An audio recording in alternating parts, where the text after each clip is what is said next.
Welcome back to our channel. Today we're going to talk about cayenne pepper. Cayenne pepper is a type of chili pepper commonly used in culinary and medicinal applications. It is believed to have originated in Central and South America and has been used for thousands of years. The spice was brought to Europe in the 15th century by Spanish and Portuguese explorers and quickly gained popularity as a flavoring agent. Today, cayenne pepper is widely cultivated in many parts of the world, including India, Mexico, and the United States. Cayenne pepper is a slender, red-colored chili pepper that measures around 2 to 5 inches in length. It has a thin, wrinkled skin and a pungent, spicy taste. The heat of cayenne pepper is measured in Scoville units, which range from 30,000 to 50,000 units. The spice contains capsaicin, which is responsible for its spicy flavor and is also the active ingredient in many topical pain relief creams.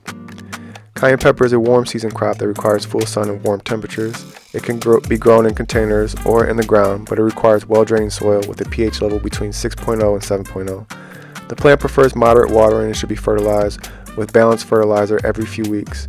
Cayenne pepper is typically grown as an annual in most regions, but it can be grown as a perennial in warm climates. Cayenne pepper can benefit from companion planting with herbs like basil, parsley, and thyme, which can help repel insects and attract pollinators.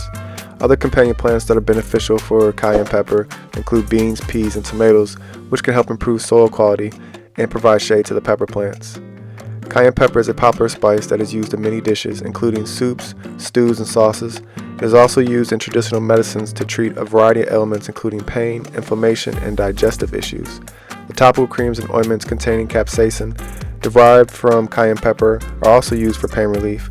Additionally, cayenne pepper is used as a natural insect repellent in gardens and can be used to deter pests like aphids, spider mites, and thrips. Thanks for watching our channel.